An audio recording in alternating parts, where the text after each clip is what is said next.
السلام علیکم ورحمۃ اللہ وبرکاتہ۔ الحمد للہ رب العالمین والصلاة والسلام علی رسولہ الامین، اما بعد۔ رب اشرح لی صدری ویسر لی امری واحلل عقدۃ من لسانی یفقہوا قولی۔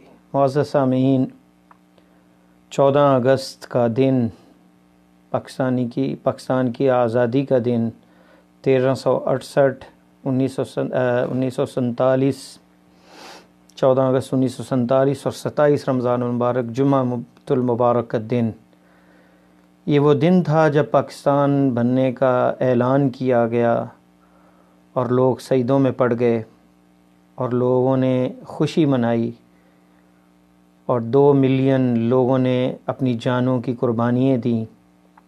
20 لاکھ لوگ کاٹ دیے گئے گاجر مولی کی طرح ہجرت کے دوران۔ بستیوں میں آگ لگا دی گئی، مسجدوں کو آگ لگائی گئی، گھروں کے گھر اجڑ گئے، بچے جو ہے یتیم ہو گئے، عورتیں بیوہ ہو گئیں، اور سب کی زبان پہ نعرہ کیا تھا؟ پاکستان کا مطلب کیا؟ لا الہ الا اللہ۔ 10 ملین لوگ، 1 کروڑ لوگوں نے ہجرت کی پاکستان، اور سب کا مقصد کیا تھا؟ پاکستان کا 2 قومی نظریہ کیا تھا؟ کہ ہم مسلمان ہیں، ہندوؤں کے ساتھ نہیں رہ سکتے، ہمارا مذہب الگ ہے، ہمارا نظام حیات الگ ہے، ہماری ثقافت، کلچر، ہمارا رہن سہن، ہماری خوشی غمی، ہر چیز ہندوؤں سے الگ ہے۔ یہ گائے کی پجاری ہیں، یہ بتوں کے پجاری ہیں، ہم اللہ احکم الحاکمین کو ماننے والے ہیں اور اس کا نظام ہم نافذ کریں گے۔ یہی وہ نعرہ تھا، یہ وہ لا الہ الا اللہ کی خاطر جو ہے یہ قربانیاں دی گئیں۔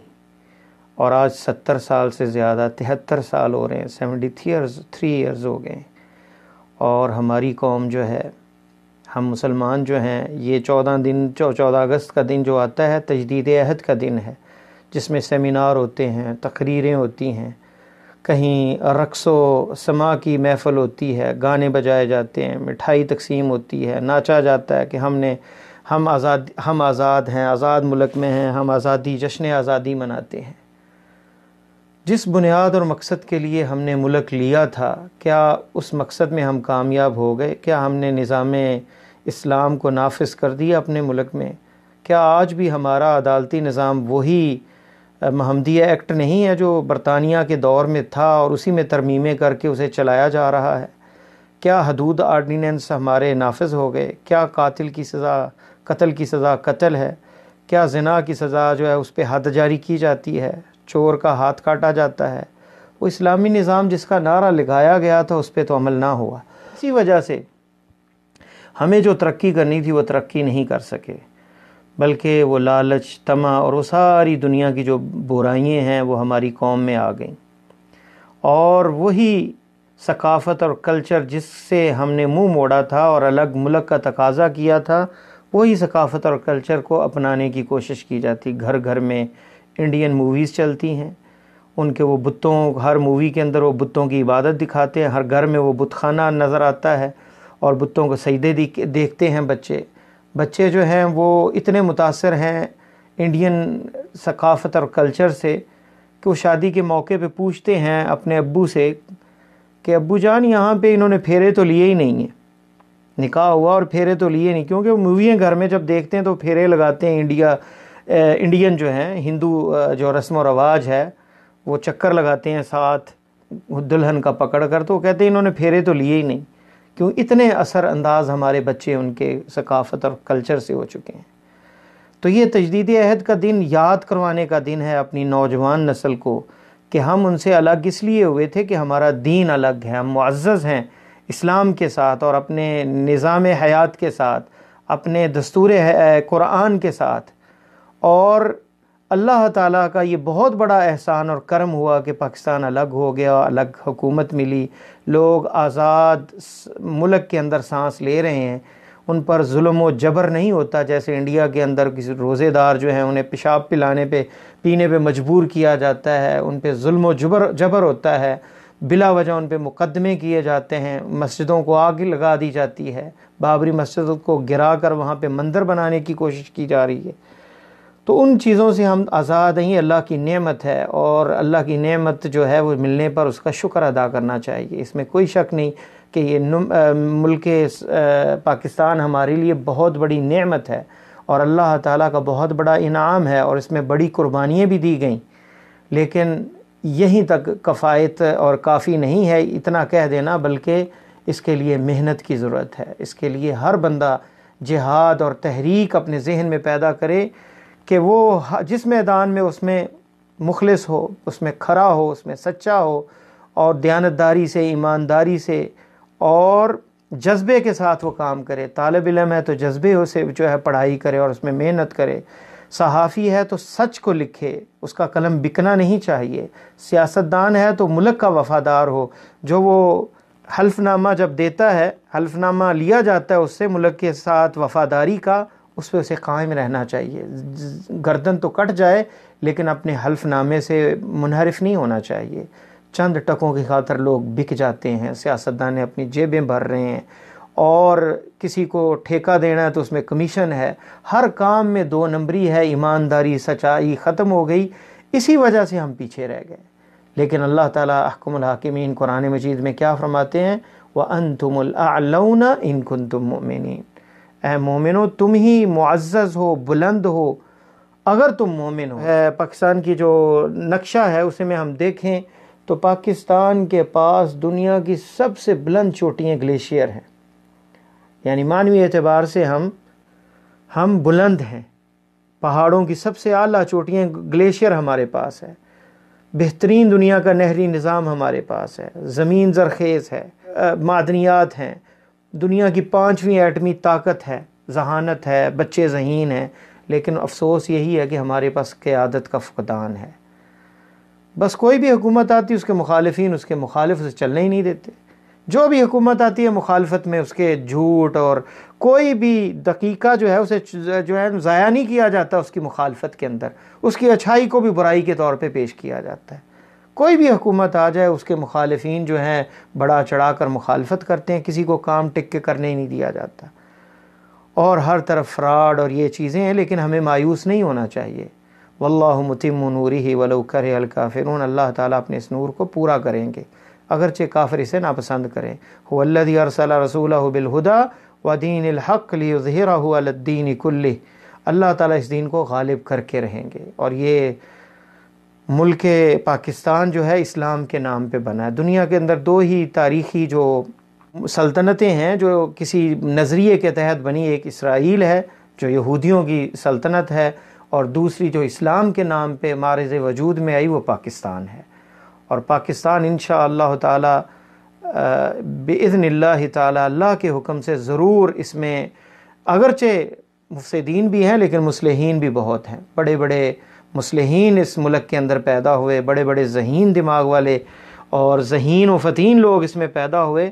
اور یہ کوئی چھوٹی سی بات نہیں کہ 5ویں جوہری طاقت جو ہے وہ پاکستان ایٹم بم بنا لیا، تو باقی چیزوں میں بھی انشاءاللہ تعالی یہ آگے بڑھیں گے، لیکن اس کے دشمن بہت ہیں۔ اندرونی طور پہ بھی سازشیں ہوتی ہیں، باہرونی طور پہ بھی سازشیں ہوتی ہیں، لیکن اللہ تعالیٰ ضرور مدد کرے گا۔ لیکن ہمیں اپنے نوجوان نسلوں کو یہ پیغام دینا ہے کہ 20 لاکھ لوگوں کی قربانی کل قیامت کے روز یہ نہ ہو کہ ہمارے گریبان کو پکڑیں اور پوچھیں کہ ہم نے اپنا کیا واجب ادا کیا، ایک طالب علم نے کیا واجب ادا کیا، ایک استاذ نے کیا واجب ادا کیا، اور ایک سیاستدان نے اپنا کیا واجب ادا کیا، اور ایک جرنیل نے اپنی وظیفے کے اندر، اپنی جاب کے اندر کیا پاکستان کے لیے کیا۔ ہر بندہ جس میدان میں بھی اسے محنت کرنی چاہیے، مخلص ہو کر اس ملک کی ترقی کے لیے کام کرنا چاہیے۔ اور ان ایام کے اندر ڈھول ڈمکا اور ایسی فضول واہیات چیزوں سے کچھ بھی نہیں ہوگا، بلکہ سیمینار جو ہوتے ہیں، تقاریر ہوتی ہیں، اس میں نوجوان نسل کو یہ پیغام دیا جائے، 2 قومی نظریہ ان میں اجاگر کیا جائے، ان میں بتایا جائے کہ جو اسلامی تنظیمیں ہیں، مدارس ہیں، مسلمان ہیں، وہ سب ایک ہیں، لا الہ الا اللہ محمد رسول اللہ پڑھنے والے۔ جب ہندو قتل کرتے تھے وہ یہ نہیں دیکھتے تھے کہ یہ وہابی ہے، یہ سنی ہے، یہ بریلوی ہے، وہ یہ دیکھتے تھے کہ یہ لا الہ الا اللہ پڑھنے والا، اسے کاٹ دیا جاتا تھا۔ تو ہمیں بھی سمجھنا چاہیے کہ ہم لا الہ الا اللہ کے پرچم کے نیچے اکٹھے ہیں، ہمیں ان فرقہ واریت سے بچنا چاہیے۔ لا الہ الا اللہ محمد رسول اللہ پڑھنے والوں کو اختلافات آپس میں ہو سکتے ہیں، لیکن ایک دوسرے سے دشمنی، ایک دوسرے کے خلاف نفرت اور ایک دوسرے کے خلاف کینہ بغض یہ ہرگز نہیں ہونا چاہیے۔ ائمہ 4 جو گزرے ہیں پہلے، جن کے نام پہ یہ مسالک بنے ہیں، حنبلی، مالکی، شافعی اور یہ آپس میں ایک دوسرے کے استاد شاگرد ہیں، ایک دوسرے کے پیچھے نمازیں پڑھتے تھے۔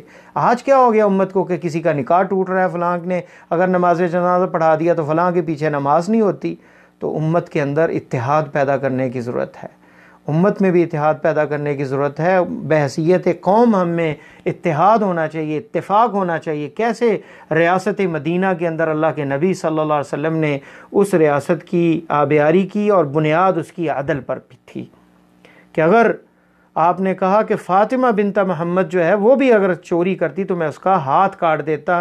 جب ایک مخزومی عورت جو ہے، قریشی عورت نے چوری کی اور انہوں نے کہا کہ خاندان کی ناک کٹ جائے گی، اسامہ ابن زید رضی اللہ تعالیٰ عنہ کو سفارشی بھیجا آپ کی طرف، تو آپ نے کیا کہا کہ اگر میری بیٹی بھی جو ہے وہ چوری کرتی تو اس کا ہاتھ کاٹ دیتا۔ جب یہ بنیاد ہوگی ہماری ریاست کے اندر عدل کی اور فساد ختم ہوگا تو انشاءاللہ تعالیٰ ملک بھی ترقی کرے گا، اور ہم نے اس میں اسلام بھی نافذ کرنا ہے، قرآن و سنت کا نفاذ کرنا ہے، اور صحیح قرآن و سنت، صحیح عقیدہ اور جو دو نمبریے ہیں ان کے خلاف جہاد کی ضرورت ہے، لیکن حکمت کے ساتھ، بصیرت کے ساتھ، واضح حسن کے ساتھ۔ جو بندہ اگر کوئی غلط کام کرتا ہے اسے دین سمجھ کے کرتا ہے، اسے نیکی سمجھ کے کرتا ہے۔ ہم نے اصلاح کرنی ہے کہ قرآن کی تعلیم عام ہو، سنت کی تعلیم عام ہو، گھر میں قرآن کا ترجمہ ہو، سنت مصطفیٰ کا مترجم کتابیں ہوں، تو انہیں کہ دین جو ہے اس میں تو بڑی آسانی ہے، دین تو رحمت ہے، دین تو کبھی بھی ہماری دنیاوی ترقی کی راہ میں رکاوٹ نہیں بنتا۔ دین تو ہمیں بہترین انسانیت کی معراج پہ لے کے جاتا ہے۔ دین تو ہمیں پیاسے کتے کو پانی پلانے پہ اللہ تعالیٰ جنت کا وعدہ کر دیتے ہیں۔ رستے میں کوئی اگر رکاوٹ والی چیز کو ہٹا دینے سے اللہ جنت کی بشارت دے سکتے ہیں، تو ایک ملک پاکستان جو اسلام کے نام پہ بنا اور جس میں انسان بستے ہیں، مسلمان بستے ہیں، اس ملک کی فلاح بہبود کے لیے جب کام کیا جائے گا تو اس پر اللہ تعالیٰ کیا جنت نہیں دیں گے؟ اس پر اللہ تعالیٰ کیا راضی نہیں ہوں گے؟ اور ملک جو اسلام کے نام پہ بنا اس کی ترقی کیا اسلام کی ترقی نہیں ہوگی؟ تو اس کے لیے ہر میدان میں، سائنس کے میدان میں جو لوگ ہیں انہیں محنت کرنی چاہیے، طب کے میدان میں انہیں چھریاں تیز کر کے لوگوں کو ذبح نہیں کرنا چاہیے، بلکہ غریبوں کا بھی احساس کریں اور فری علاج کر دیں۔ کوئی غریب آ جائے اور جو پیسے والا ہے اس سے لیں اپنی فیس۔ ہر بندہ جو ہے تڑپ رکھے اس ملک کی ترقی کے لیے، اس وطن کی ترقی کے لیے، اسلام کی ترقی کے لیے۔ اور 14 اگست کا تجدید عہد کا دن ہے، اس میں ان بحثوں میں نہیں پڑھنا چاہیے، منانا چاہیے نہیں منانا۔ کوئی بھی یہ اجتماع اس نیت سے نہیں ہوتا کہ اس پہ ہمیں اللہ کا اجر ملے گا یا یہ کوئی عبادت ہے۔ یہ تو بس ویسے کہ ہم اس دن آزاد ہوئے اور اتنے قربانیاں ہم نے لاکھوں انسانوں کی قربانیاں دیں تو یہ ضائع نہ جائیں۔ اپنی نئی نسل تک یہ پیغام پہنچانے کا ایک ذریعہ ہے کہ یہ نئی نسل تک پیغام پہنچ جائے کہ آپ لوگ سوئے نہ رہیں، خواب غفلت سوئے نہ رہیں، اور اس اندھیری اور آندھی جو چلی ہوئی ہے انڈین کلچر کی اور ان کی ثقافت کی فلموں کی شکل میں ہمارے معاشرے میں اٹھنا بیٹھنا، حرکت و سکانات اور گانا ناچ اور لباس پہناوا، یہ ساری چیزیں جو ہیں ان کی جو نقالی ہم کرتے ہیں، ہمیں احساس ہونا چاہیے کہ ہم معزز ہیں، ہم مسلمان ہیں، ہماری اپنی پہچان ہے، ہمیں کسی کی تقلید کی ضرورت نہیں ہے، ہمیں کسی کی اتباع کی ضرورت نہیں۔ اس ملک کے لیے جو ہے قربانیاں دی ہیں 20 لاکھ لوگوں کی، تو ملک ایسے ضائع نہ جائے۔ ہر بندہ جو ہے اس ملک کو چھوڑ کر بھاگ جائے اور کہے کہ میری ذمہ داری نہیں، تو ملک کو کون چلائے گا؟ تو ہر جو فوج میں ہے، پولیس میں ہے، طب کے ساتھ ہے منسلک، انجینئر ہے، طالب علم ہے، استاد ہے، صحافی ہے، ہر میدان میں جو بندہ ہے وہ مخلص ہو کر دیانتداری سے محنت کرے گا تو ملک ترقی کرے گا۔ افسوس تو یہ ہے کہ سچائی نہیں ہے، ایمانداری نہیں ہے، فراڈ ہے، جس وجہ سے ملک بھی تباہ ہو جاتے ہیں اور معاشرے بھی تباہ ہو جاتے ہیں۔ اللہ سے ہم یہی دعا کر سکتے ہیں، خدا کرے میری عرض پاک پہ اترے وہ فصل گل جسے اندیشہ زوال نہ ہو۔ پاکستان پائندہ باد۔ اللہ ہمارا حامی و ناصر ہو اور ہماری مدد فرمائے۔ واللہ عالم بالصواب۔ وصلی اللہ تعالی علی خیر خلقہ محمد وعلی آلہ وصحبہ اجمعین۔